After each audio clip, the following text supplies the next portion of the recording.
할렐루야. 비록 영상이지만 너무 감동되는 찬양을 주님께 올렸습니다. 주님께 영광의 박수.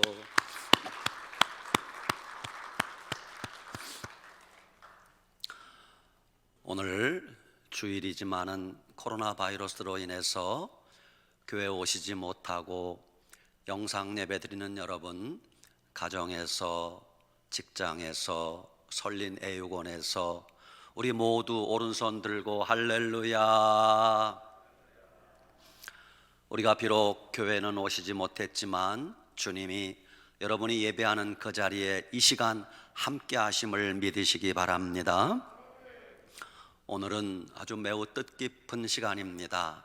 금년 2020년 마지막 쉬운 두 번째 마지막 주일 예배입니다. 마음이 조금 안타깝습니다만은 그래도 하나님이 우리의 모든 형편과 처지를 아시고 은혜 주실 줄 믿으시기 바랍니다. 오늘 여러분에게 증거할 말씀의 제목은 회개하기를 기다리시는 하나님, 이런 제목입니다. 한번 따라 합시다. 회개하기를 기다리시는 하나님.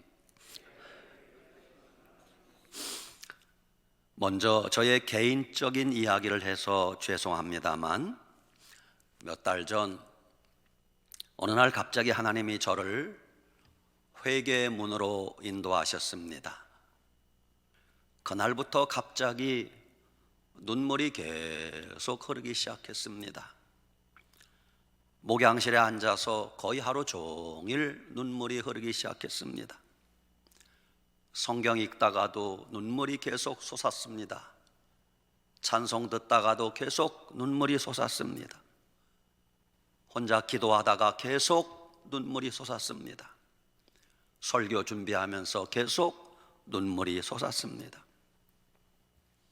어찌할 수가 없어서 당회 허락을 받고 일주일 기도원에 올라갔습니다. 기도원에 가서 하나님 앞에 지금까지 내가 나이 60이 넘도록 살아온 지난 날을 내가 좀 뒤돌아보며 회개해야 되겠다 생각을 했습니다. 그리고 3일 금식 작정을 하고 기도하면서 첫째 날은 큼지막한 노트를 가지고 가서 첫째 날 금식하면서 내가 10대 시절에 지은 죄를 회개했습니다. 생각도 나지 않습니다. 내가 10대 시절에 무슨 죄를 지었나, 머리를 쥐어짜면서 작은 거라도 하여튼 하나님 기억나게 해달라고 하면서 아주 작은 거라도, 심지어 초등학교 1학년 때 친구들하고 장난치다가 친구가 화장실에 숨었는데 친구 찾으러 따라가서 화장실 문을 덜컥 열었거든요. 근데 거기 우리 담임 선생님, 여선생님이 계시는 거예요. 얼마나 놀랬는지 그것까지 회개했어요. 하나님, 선생님 놀래게 해서 죄송하다고. 그리고 첫날 저녁에는 밤 10시쯤에 내가 회개 목록 적은 것을 불에 태웠습니다. 불에 태워서 그 죄를 모아서 머리에 뒤집어 썼습니다. 주님, 내 죄를 용서하여 주시옵소서. 둘째 날은 20대 시절의 죄를 더듬어가면서 회개했습니다. 오래전이라 40년 전 기억도 나지 않습니다만은 하여튼 생각나는 거, 작은 거라도 하나하나 떠올려가면서 노트에 기록하면서 회개했습니다. 밤 10시쯤 되어서 그 회개한 종이를 불에 태웠습니다. 그 불탄 회개한 죄를 머리에 뒤집어 쓰고 둘째 날은 그 죄를 얼굴에 다 발랐습니다. 주님, 내 죄를 용서해 주시옵소서. 셋째 날 금식하면서 30대 시절에 지은 죄를 떠올렸습니다. 기억도 가물가물하지만 하여튼 생각나는 거 노트에 다 적었습니다. 하루 종일 회개하면서 밤 10시쯤 되어서 그 죄의 목록을 다 태웠습니다. 죄를 모았습니다. 죄를 모아서 이번에는 머리에 뿌리고 그 죄를 얼굴에 바르고 그 죄를 온 몸에 다 발랐어요. 주님, 제가 지옥 갈 죄인이었는데, 유황불에 불타 심판당할 죄인이었는데 이렇게라도 회개하면서 용서받을 수 있어서 감사합니다. 그러면서 그 죄를 머리에, 얼굴에, 온몸에 바르고 셋째 날 회개했습니다. 3일간의 금식을 마치고 저는 몸이 약해서, 전에 어떤 집사님이 진맥을 하면서 그러더라고요. 목사님은 금식하지 마세요. 목사님은 몸이 약해서 금식하다가 잘못하면 죽습니다. 그러는 거예요. 금식 잘 못하거든요. 하루 이틀 금식도 잘 못해요. 60이 넘도록 3일 금식 가본 건 처음 같아요. 하나님 은혜로 3일 금식을 마치고 4일째는 40대 시절의 죄를 적어가면서 회개했어요. 밤에 불로 태웠어요. 5일째는 50대 시절의 죄를 회개했어요.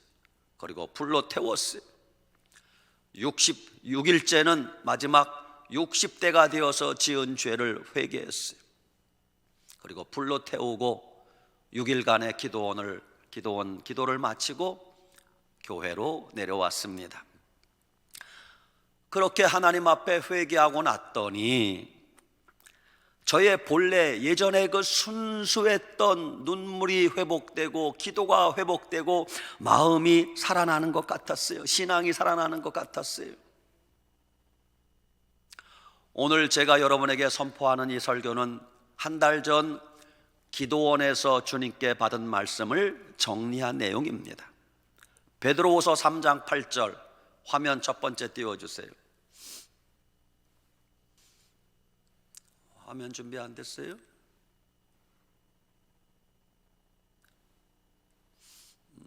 오늘 베드로후서 3장 8절 9절. 자, 그냥 제가 한 그대로 하면 참 좋았는데 시작. 사랑하는 자들아, 주께는 하루가 1000년 같고 1000년이 하루 같다는 이 한 가지를 잊지 말라. 9절까지 띄워야 되는데 시작. 주의 약속은 어떤 이들이 더디다고 생각하는 것 같이 더딘 것이 아니라 오직 주께서는 너희를 대하여 오래 참으사 아무도 멸망하지 아니하고 다 회개하기에 이르기를 원하시느니라. 아멘. 혹시 준비 안 됐으면 간사님한테 내가 보내놨는데 빨리 확인하세요. 간사님한테 내가 오케이 됐어요. 이 말씀 속에 세 가지 하나님의 뜻을 알 수 있습니다. 첫째, 하나님은 우리에게 오래 참으시는 하나님이십니다. 둘째, 하나님은 우리가 아무도 멸망하기를 원하지 않으십니다.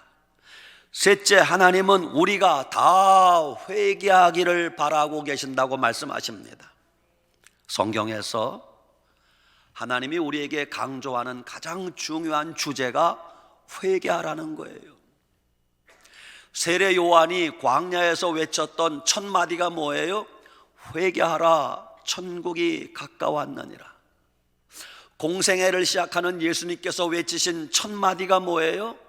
회개하라, 천국이 가까웠느니라. 제자들이 나가서 복음을 전파하며 외친 첫 마디가 뭐예요? 회개하라, 천국이 가까웠느니라. 하나님이 우리에게 회개하라고 외치는 것은 하나님이 우리를 사랑하기 때문에 그 말씀을 하는 거예요. 회개하라, 그러면 용서해 줄 것이라, 그 뜻이요. 회개하라, 그러면 내가 너희의 모든 죄를 사해 줄 것이라, 그 뜻이요. 회개하라, 그러면 내가 너희를 나의 자녀로 받아줄 것이라, 그 뜻입니다. 그렇습니다. 하나님 아버지는 죄인된 우리가 회개하고 돌아올 때까지 오래 참으시는 하나님이십니다. 얼마나 오래 참으시는가? 1000년을 하루같이 참고 기다리시는 우리 하나님이십니다. 하나님은 이 지구상에 사는 70억 인류가 아무도 멸망하기를 원하지 않으십니다. 하나님은 한 사람의 죄인도 저주받기를 원하지 않으십니다. 하나님은 모든 죄인이 다 주님께 돌아오기를 지금도 기다리고 계십니다. 하나님은 모든 사람이 다 예수님 믿고 구원받아 천국 가기를 기다리고 계십니다. 여러분 기억하세요? 내 심장이 팔딱팔딱 뛰고 있는 한 하나님은 언제나 나를 사랑하심을 믿으시기 바랍니다. 내 온몸 구석구석에 뜨거운 피가 흐르고 있는 한 하나님은 언제나 우리를 지키고 보호하고 계심을 믿으시기 바랍니다. 내 가슴에 호흡이 멈추지 않고 계속되는 한 하나님은 끝까지 우리를 포기하지 않고 기다리고 계심을 믿으시기 바랍니다. 회개하라는 말을 들으면 어떤 사람은 아멘, 주님 감사합니다, 이런 분들이 계세요. 그분은 복된 사람이에요. 반대로 회개하라 이 말을 들으면 어떤 사람은 왠지 기분이 나쁘고 왠지 화가 나려고 하고 왠지 짜증이 나려고 해요. 안타까운 일이 아닐 수가 없습니다. 회개가 무엇인가요? 회개는 헬라어의 메타노이아라는 단어를 쓰는데 그 말은 지금 가고 있던 죄악된 길에서 180도 돌이켜 주님께 나오는 것, 그게 회개예요. 다시, 회개라는 것은 지금 살고 있는 잘못된 삶을 완전히 끊어버리는 것, 그게 회개예요. 수학 공식처럼 회개하는 간단한 세 가지 방법을 요약했습니다. 두 번째 화면. 자, 회개하는 세 가지 방법. 첫째, 시작. 하나님 아버지 잘못했습니다. 두 번째, 시작. 예수님의 보혈로 용서해 주시옵소서. 세 번째, 시작. 다시는 그런 짓 하지 않겠습니다. 이게 회개예요. 띄워놓으세요. 그냥 두세요. 회개는 복잡하게 생각하지 마세요. 첫 번째, 머릿속에 외우세요. 따라하세요. 하나님 아버지 잘못했습니다. 예수님 보혈로 용서해 주시옵소서. 다시는 그런 짓 하지 않겠습니다. 아멘. 이게 회개예요. 여기서 다 중요해. 마지막, 다시는 그런 짓 하지 않겠습니다. 이게 회개의 열매인 것이에요. 그렇습니다. 그러면 무엇을 회개하라는 말입니까? 회개하라는 것은 내가 주님 말씀대로 살지 못한 걸 회개하라는 거예요. 저를 잡아주세요. 내가 주님 주신 믿음대로 살지 못한 죄를 회개하라는 거예요. 죄의 목록은 이루 말할 수 없이 많습니다. 만약 우리가 회개하지 않으면 어떤 결과를 낳게 됩니까? 누가복음 13장에 보면 예루살렘에 실로암이라는 큰 망대가 있었어요. 근데 그 망대가 넘어지면서 망대 밑에 있던 18명의 사람이 깔려 죽은 사건이 있었습니다. 그때 사람들이 이렇게 생각했어요. 저 깔려 죽은 사람들은 필시 뭔가 숨겨진 죄가 있어서 죽었을 거야 라고 생각했습니다. 그때 예수님이 이렇게 말씀하십니다. 세 번째 화면, 누가복음 13장 13절. 어디 가셨어요? 화면. 예. 너희도 시작. 너희도 만일 회개하지 아니하면 다 이와 같이 망하리라. 망대에 깔려 죽은 사람만 죽는 게 아니라 살아있는 우리도 회개치 아니하면 이와 같이 망한다는 거예요. 코로나 바이러스 걸린 사람만 그들이 문제가 아니라 안 걸린 우리도 회개치 아니하면 망한다는 거예요. 네 번째 화면. 시편 7편 12절. 사람이 시작. 사람이 회개하지 아니하면 그가 그의 칼을 가시며 그의 활을 이미 당기어 예비하셨도다. 아멘. 그렇습니다. 회개하지 않으면 하나님의 심판을 면할 수 없습니다. 회개하지 않으면 하나님 앞에 죄 용서 받을 수 없습니다. 회개하지 않으면 우리의 기도가 절대 응답 받을 수 없습니다. 저를 비춰야죠.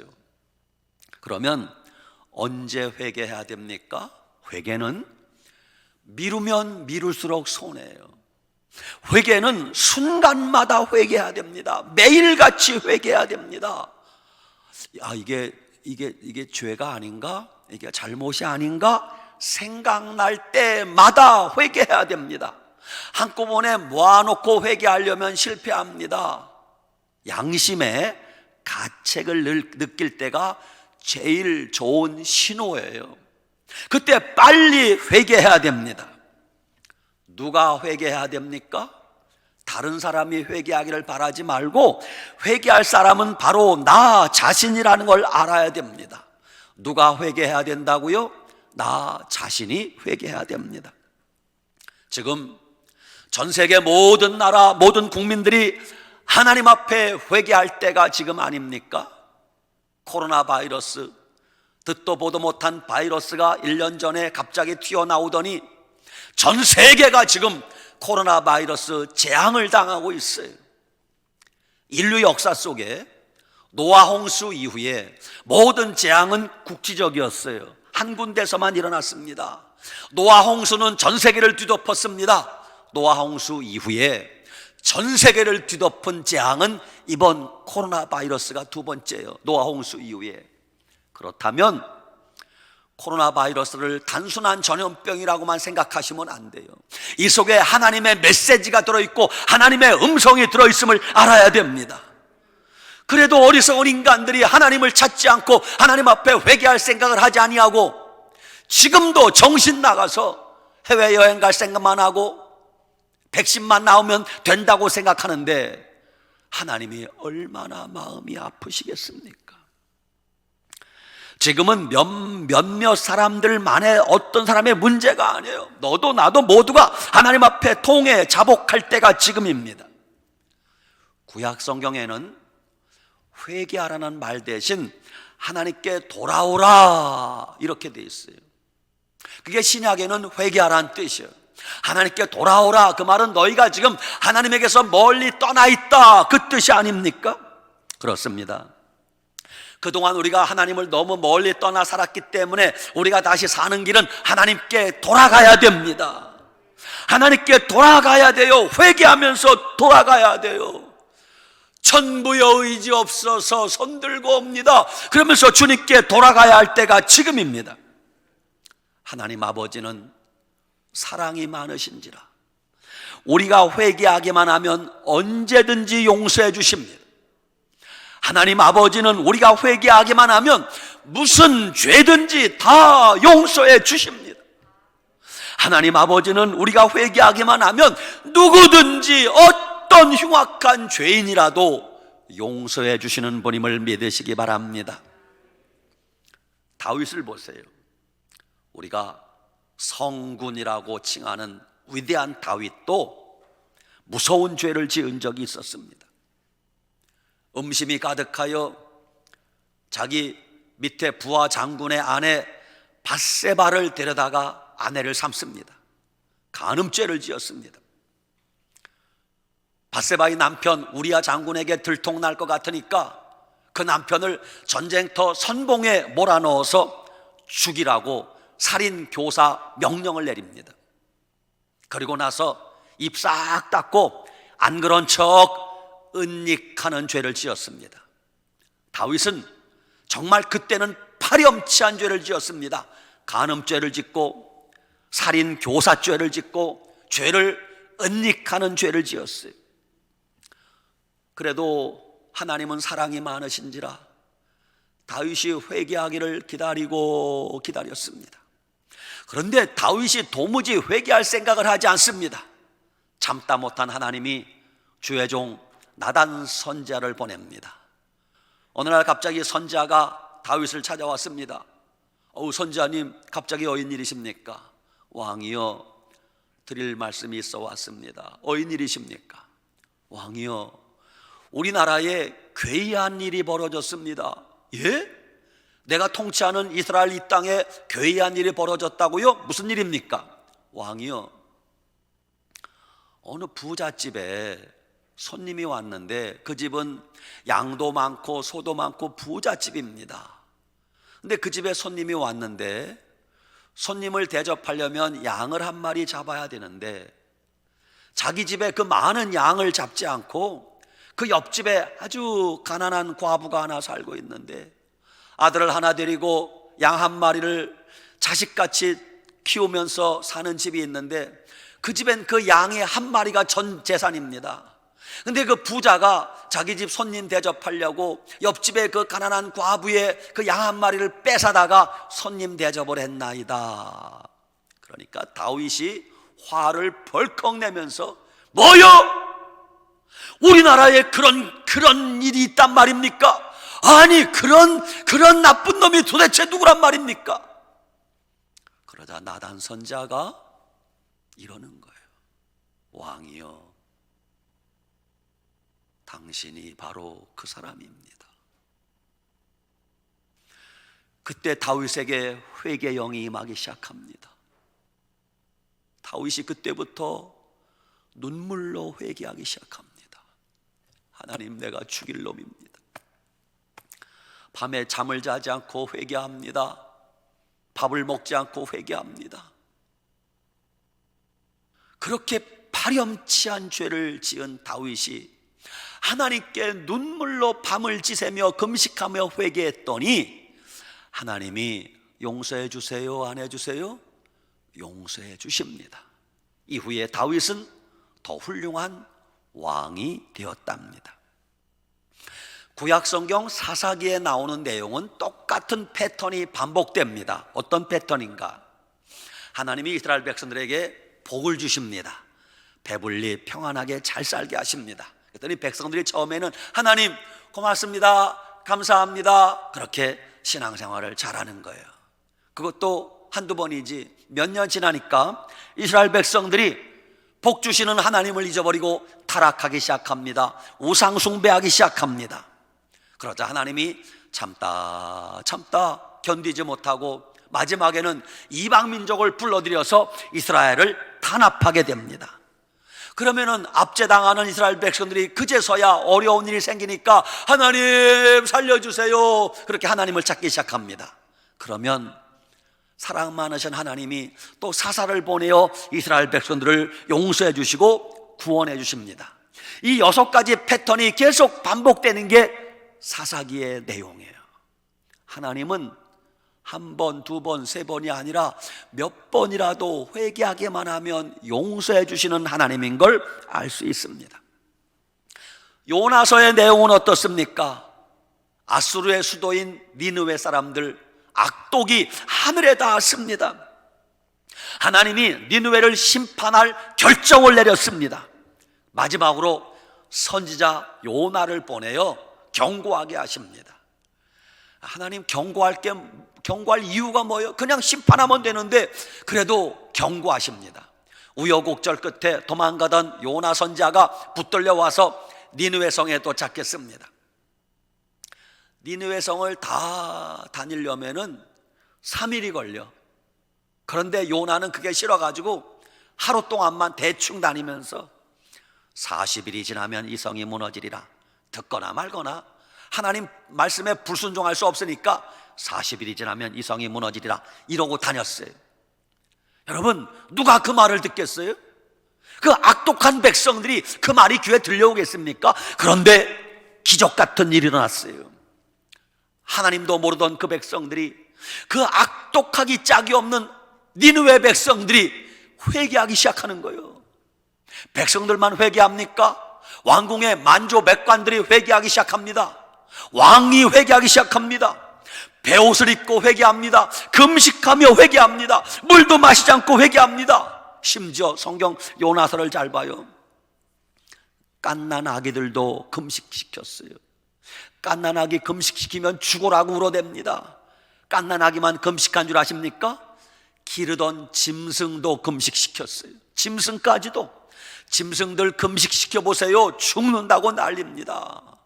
이렇게 온 나라에 회개의 바람이 불었습니다. 결국 40일이 지나면 니느웨를 멸망시키겠다고 하시던 그 하나님이 어떻게 하세요?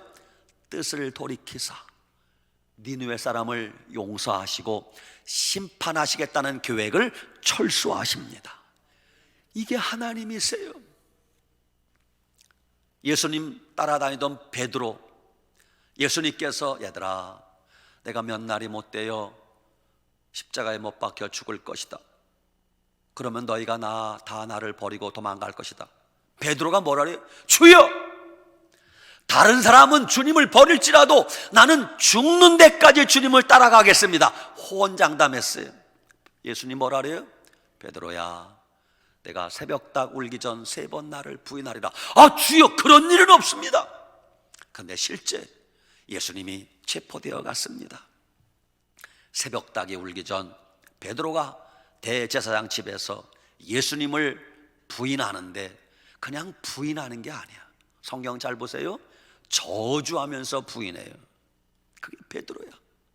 나중에 베드로가 예수님 말씀이 생각나서 가슴을 치며 주여 나를 용서해 주소서. 내가 주님을 모른다고 부인했나이다. 아니 내가 주님을 저주까지 했나이다. 세상에 3년이나 예수님을 따라다니던 제자가 예수님을 저주하면서 부인했어요. 부활하신 예수님이 베드로를 예수님이 용서해 주세요, 안 해주세요? 용서해 주세요. 그 사랑 때문에 여러분과 제가 지금 이렇게 살아있는 것이에요. 기독교인들이 제일 좋아하는 찬송 중에 하나가 찬송가 305장이에요.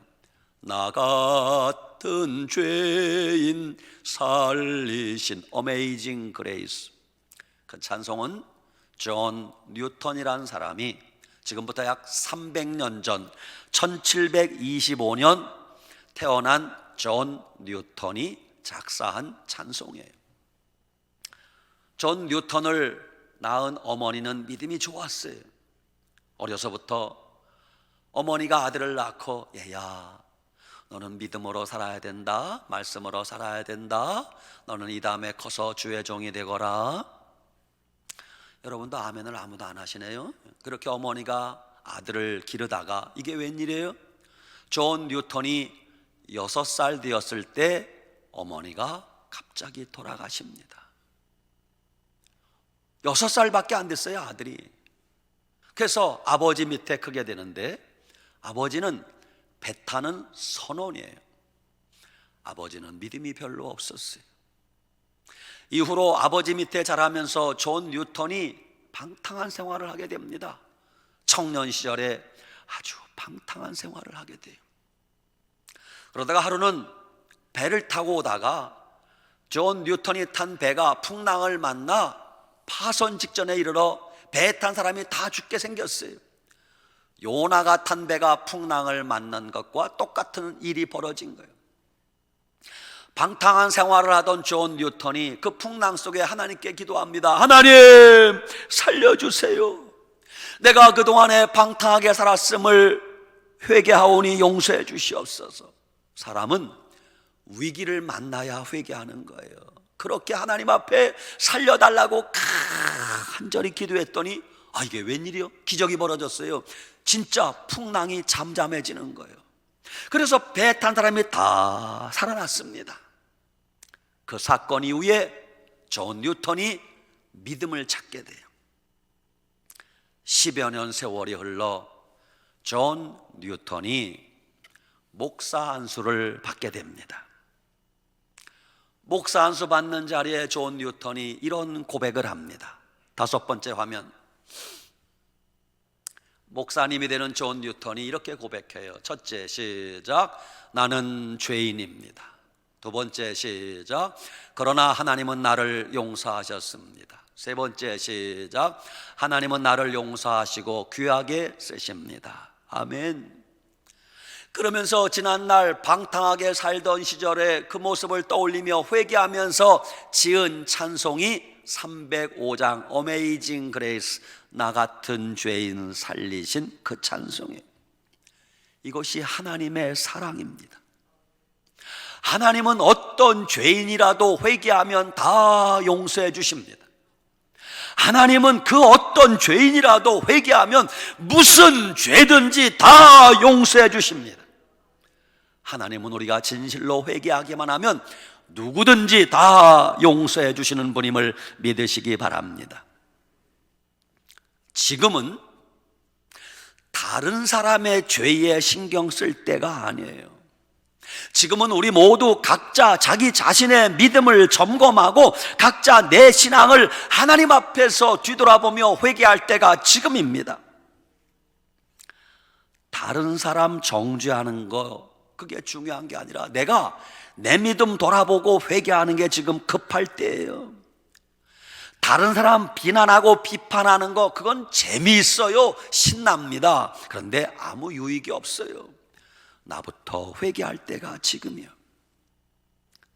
많은 분들이 입만 열면 한국교회 다 썩었다고 포화를 퍼붓습니다. 아닙니다. 한국교회가 썩은 게 문제가 아니라 내가 썩은 게 문제예요. 어떤 분들은 입만 열면 우리나라 대한민국 저 사람 때문에 아무개 때문에 희망이 없다고 합니다. 아닙니다. 나 때문에 대한민국이 희망이 없는 거 아닙니까? 저런 인간 때문에 여러 가지 문제가 생겼다고 손가락질합니다. 아닙니다. 나 같은 인간 때문에 문제가 생긴 걸 알아야 됩니다. 기독교 역사에 수많은 성자들이 등장합니다. 대표적인 세인트 어거스틴 같은 성자들, 성 프란시스 같은 성자들. 성자들이 무슨 일을 했나요? 성자들이 세상을 변화시키려고 하지 않았어요. 성자들은 움막에서, 동굴에서, 수도원에서 그저 하나님만 바라보며 자기를 변화시켰어요. 자기를 변화시켰어요. 그랬더니 변화된 그 사람 주변의 사람이 저절로 다 변화되는 거예요. 이게 비밀입니다. 내가 변하면 세상이 변하게 돼 있어요. 내가 먼저 변하면 나라가 변하는 거예요. 내가 먼저 변하면 가정이 변하게 되어 있어요. 지금 이 시대는 말 잘하는 사람이 필요하지 않아요.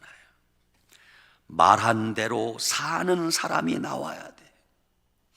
하나님 말씀 머리로 아무리 많이 알고 있으면 무슨 소용이 있어요?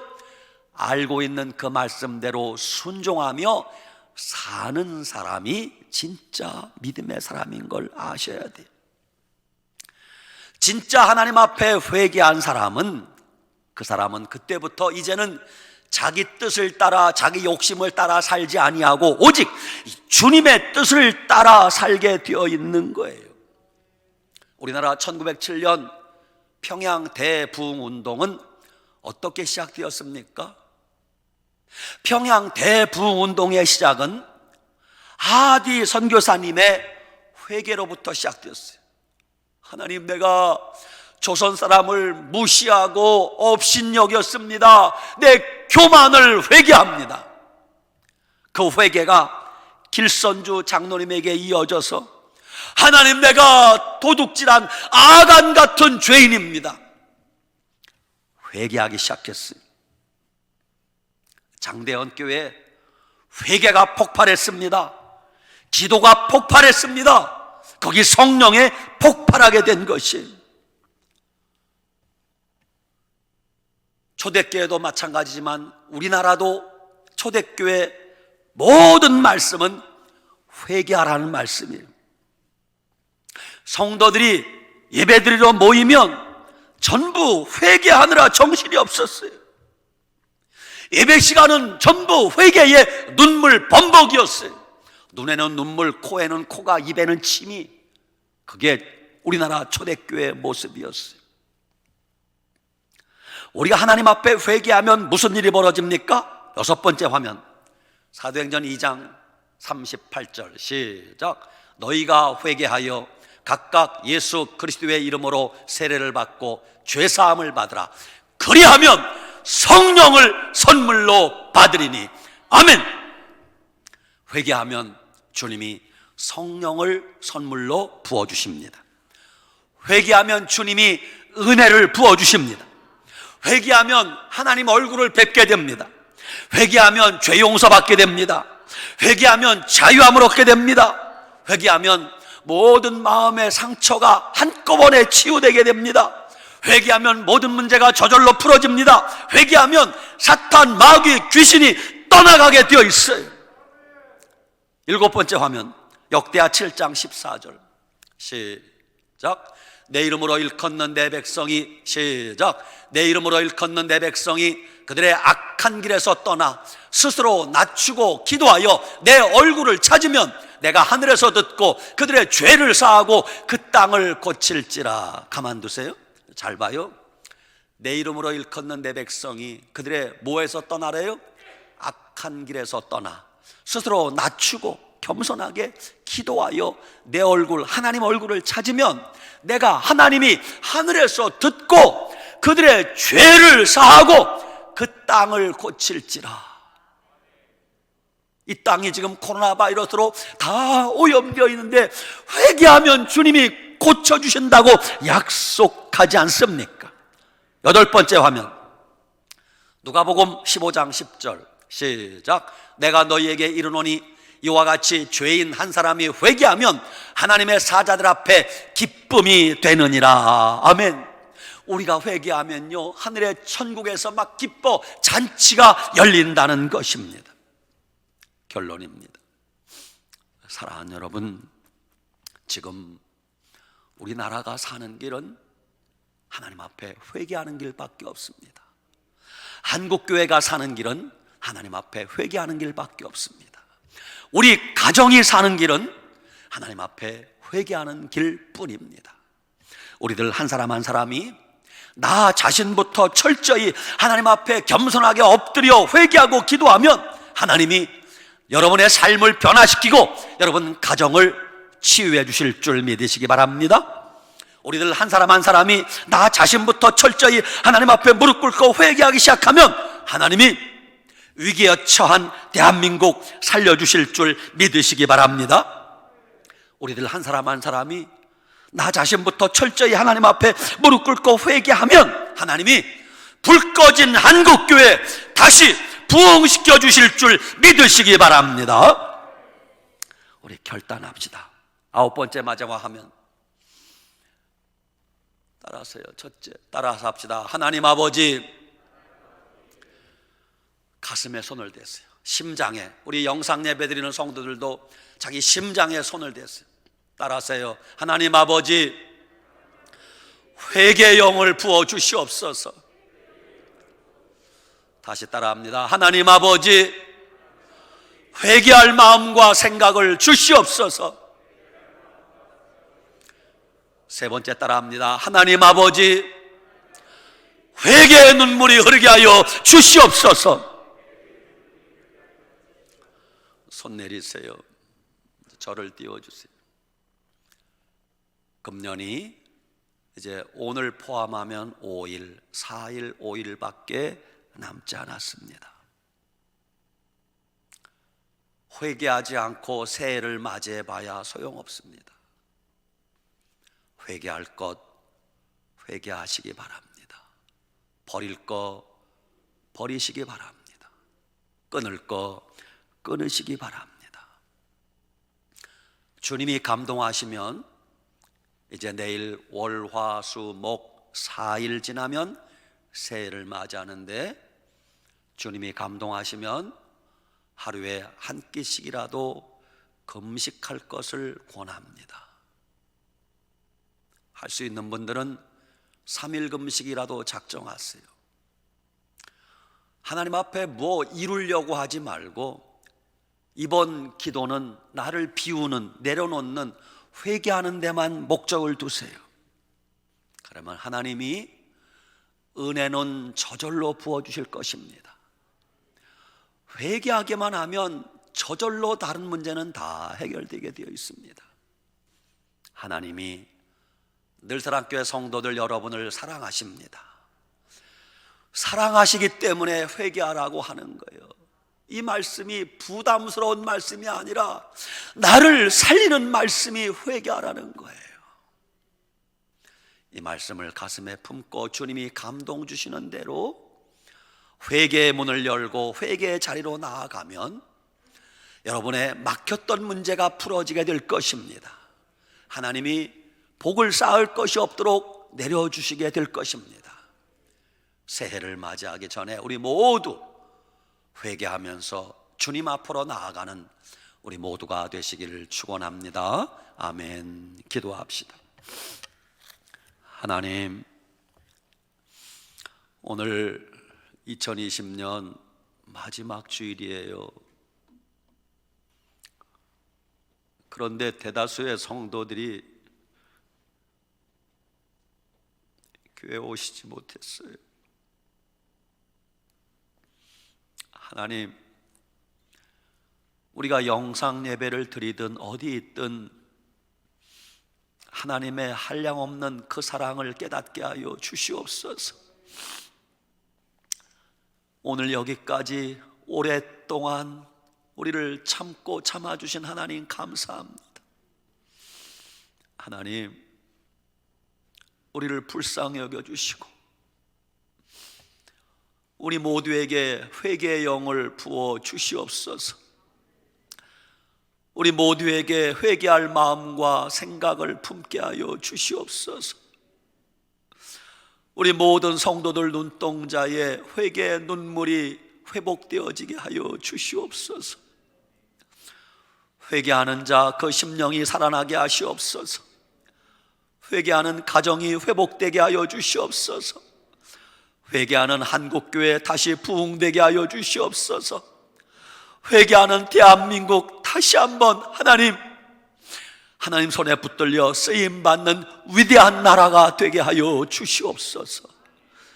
예수님의 이름으로 간절히 기도 올리옵나이다. 아멘.